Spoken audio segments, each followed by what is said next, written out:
কেমন পাওয়ার, কেমন তীব্র ঈমান। হুঙ্কারের আওয়াজ দিয়া মুখের ভিতরে থুতু লাগা, কয় রে সুফিয়ান বেঈমান দূর হ। আমার জীবন যদি 1000 বার হয়, আল্লাহ যদি 1000 বার দুনিয়াতে পাঠায়, নবীর আদর্শের বিরুদ্ধে কোনোদিন আমি চলতে পারবো না। নবীরে গালি দেওয়া তো দূরের কথা, আমার হাতটা যদি খোলা থাকতো, নবীর শানে বেয়াদবি করার কারণে তোর কল্লার কল্লা থাকতো না, এক কোপে নামায়া দিতাম। কি দুঃখ, কি দুঃখ, মুসলমান আজকে নামদারি হয়ে গেছি।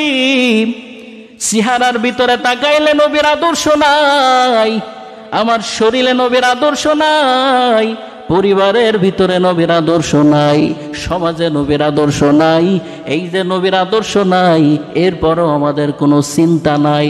দুনিয়ার ভিতরে যত অনিয়ম, এখন অনিয়মগুলোই নিয়ম হইতেছে। আলহামদুলিল্লাহ।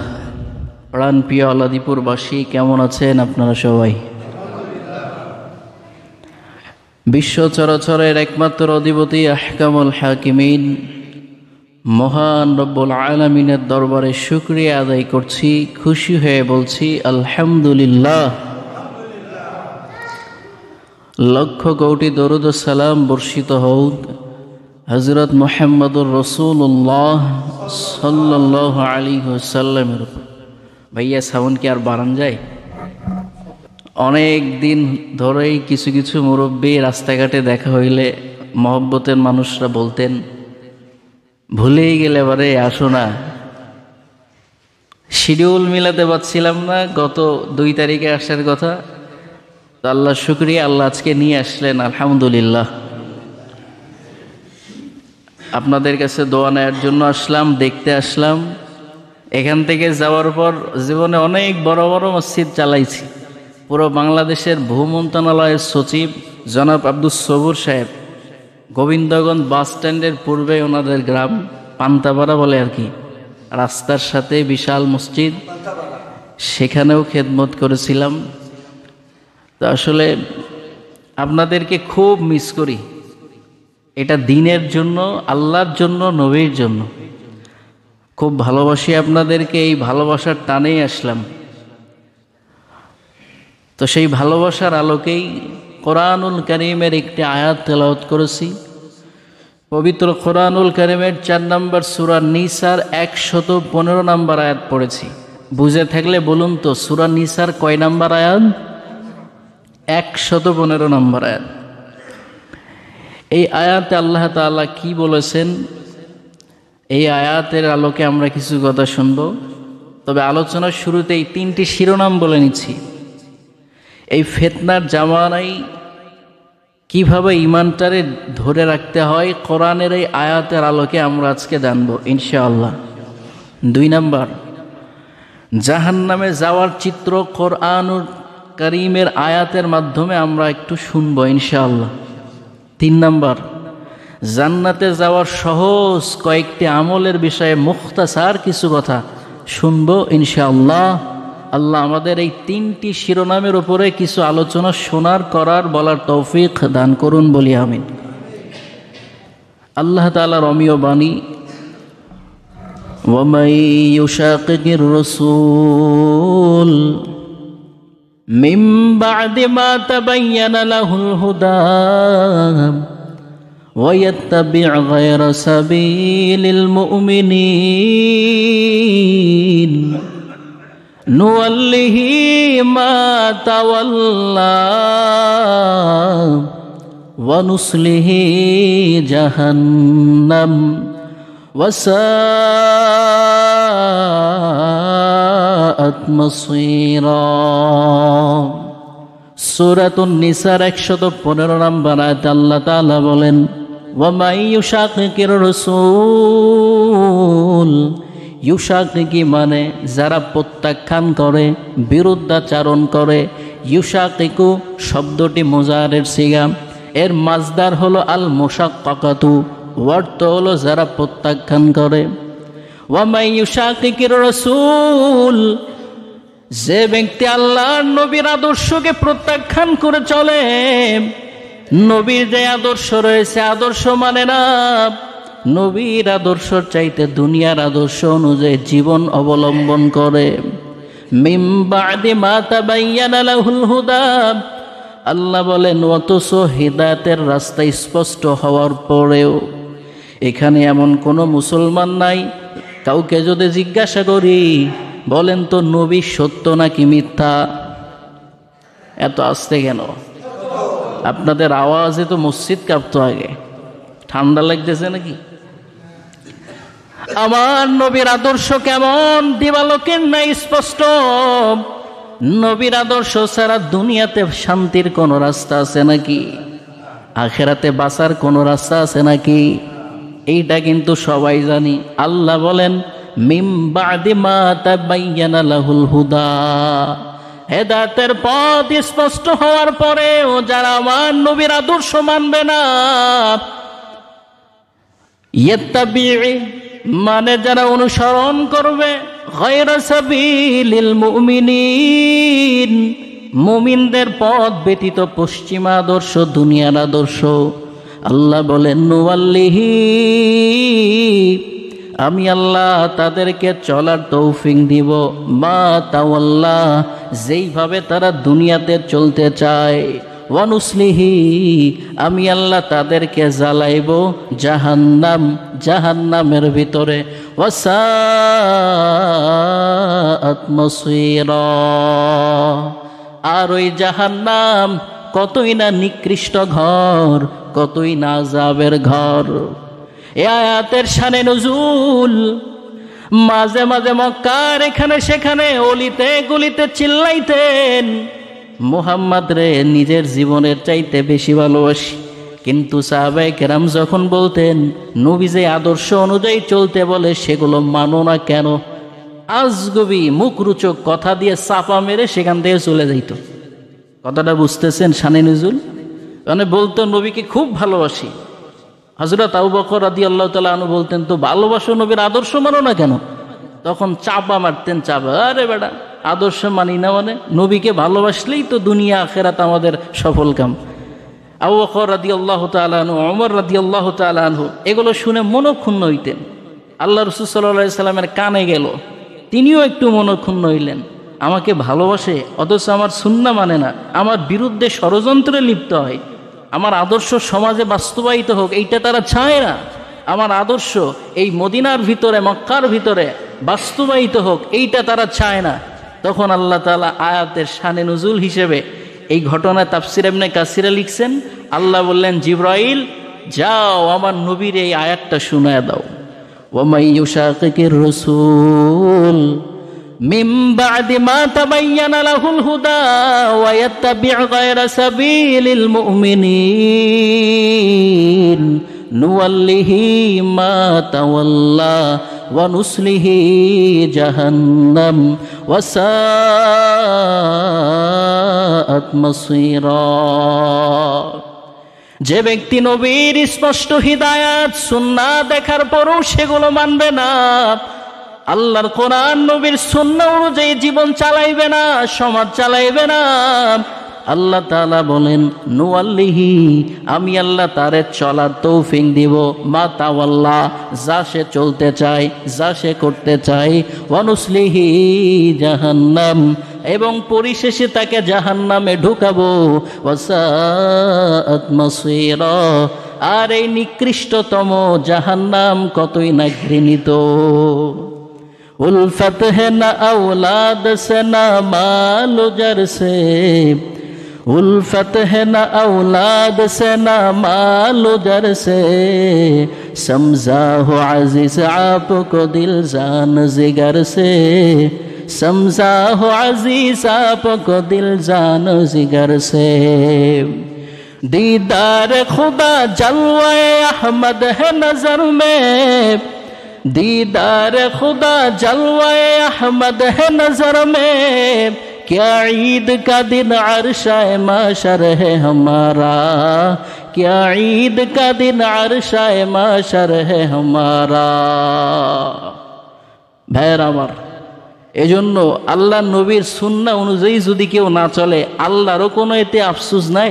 নবীরও কোনো এতে বিন্দুমাত্র দুঃখ নাই। তবে আমার নবী দয়ার তো এখনো মদিনায় এই গুনাহগার উম্মতের জন্য কান্দে।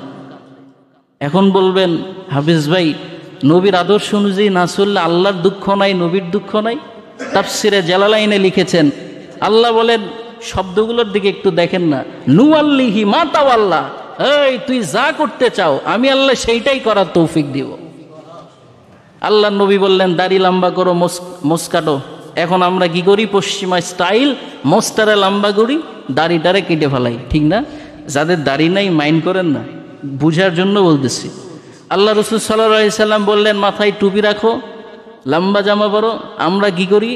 চুলগুলো উল্লুক ভাল্লুকের মতো কাটিং দেই, মাথায় তো টুপি নাই, টাইট ফিটিং এমন একটা স্টাইলে পড়ি, কোন সিনেমার নায়ক কীরকম জামা পরে ওইটাই পড়তে হবে। আল্লাহ বলেন তোমাকে বলেছেন নবী এই লাইনে চলো, তুমি এখন চাইতেছো এই লাইনে চলবা। আল্লাহ বলেন মা তাওয়াল্লা, যা করতে চাও বলতে চাও সময় দিচ্ছি, করতে থাকো। ও নুয়াল্লিহি মা তাওয়াল্লা ও নুসলিহি জাহান্নাম, পরিণতি ফল কিন্তু জাহান্নামে ঢুকাই ছাড়বো। কি দুঃখ, কি দুঃখ, মুসলমান আজকে নামদারি হয়ে গেছি। চেহারার ভিতরে তাকাইলে নবীর আদর্শ নাই, আমার শরীরে নবীর আদর্শ নাই, পরিবারের ভিতরে নবীর আদর্শ নাই, সমাজে নবীর আদর্শ নাই। এই যে নবীর আদর্শ নাই, এরপরও আমাদের কোনো চিন্তা নাই। দুনিয়ার ভিতরে যত অনিয়ম, এখন অনিয়মগুলোই নিয়ম হইতেছে।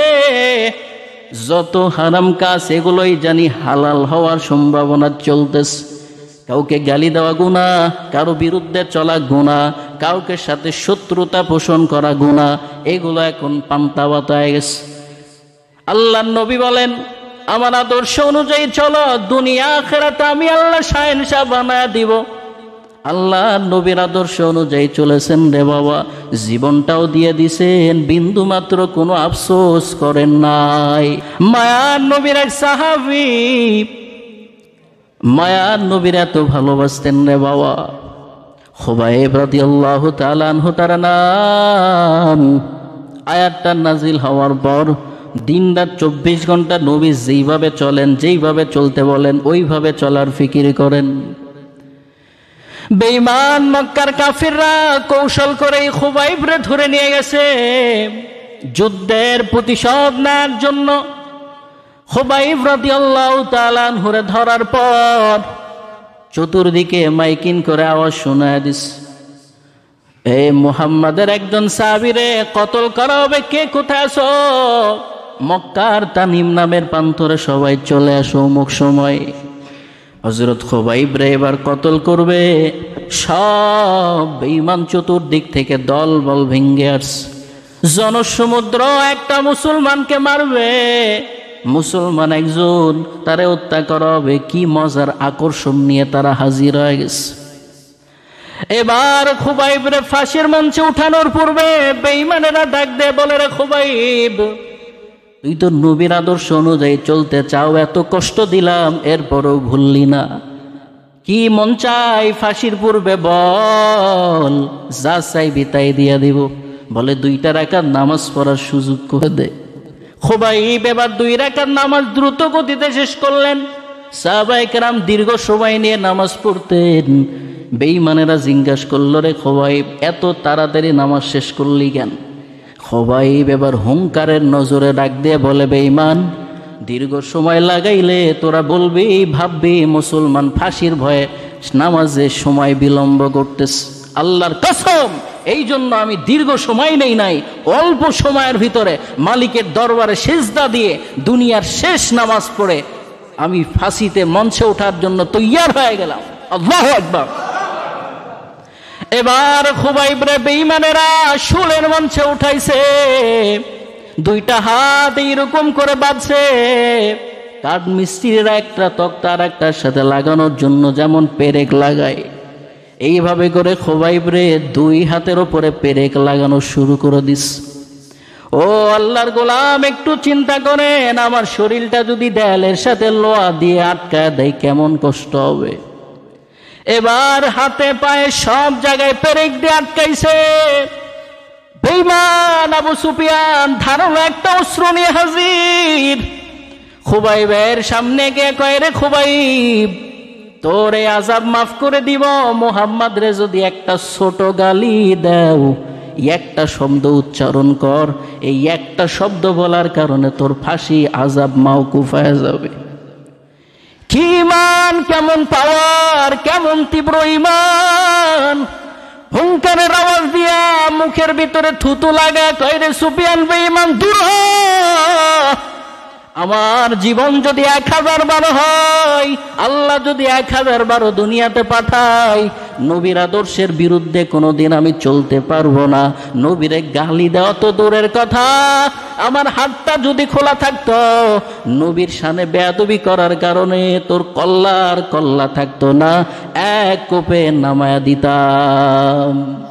আশেক হবে রাত দাঁড়ায় শাহেন শাহেদ আলম, আশেক হবে রাত দাঁড়ায় শাহেন শাহেদ আলম, সুন্নতি কি ফায়রবি করতে রহো হর জাহার দম। এবার রাগান্বিত মেজাজ নিয়ে কাফেরেরা ছোট ছোট ধারালো ছুরিগুলো নিয়ে চলে আসছে। মহিলারা লাউ যেমন মোরব্বা বানানোর পূর্বে এইরকম করে কাছে, এইরকম ভাবে খুবাইবের শরীরে কেসতেছে। জুলফায়ের আসার করার পূর্বে যেমন ধারালো চামিজ দেয় এরকম কাছে, খুবাইবের শরীরে এইরকম করে আঘাত করতেছে, কান্না করতেছে, আর শরীরের দিকে তাকায় দেখতেছে ঝরঝর করে রক্ত বেরোইতেছে। আসমানের দিকে তাকায় ডাক দিছে, রে মালিক, তোমার নবীর আদর্শ পালনের জন্য আমি খুবাইবরে এত নির্যাতন করতেছে রে আল্লাহ, এখানে আমি ছাড়া কেউ নাই, কিন্তু তুমি তো আসরে আমি জানি। ও দয়ার আল্লাহ, আমার জীবনটাও যদি চলে যায় যাক, তারপরেও তোমার নবীর আদর্শের বিরুদ্ধাচরণ করব না। আমার জীবনটাও যদি চলে যায় আল্লাহ, নবীর শানে একটা বেয়াদবিমূলক কথাও বলবো না। ও আল্লাহ, তুমি এই বেঈমানগুলোরে গুনে রাখো, এদেরকে একটাকেও ছাড়বা না। এইরকম বলতে বলতে জায়গায় শহীদ হয়ে জান্নাতে চলে গেলেন। নবীর আদর্শ পালনের জন্য সাহাবায়ে কেরাম এমন কষ্ট করেছেন, আর আজকে আমাদের এত কষ্ট করতে হবে না। নবী বলেন ডান লাইনে চলো, আর আমরা পিছলা উম্মাত বাম লাইনে চলতেছি। যেই দিকে তুই চলতে চাও সেই দিকে চলবি, কোনো সমস্যা নাই। অনুসলিহি জাহান্নাম, কিন্তু জেনে রাখ পরিণতি ফল জাহান্নামের ভিতরে ঢুকতে হবে। এবার আল্লাহ তাআলা বলেন ওয়াসাআত মাসীরা, জাহান্নাম কতই না নিকৃষ্ট ঘৃণিত আযাবের ঘর।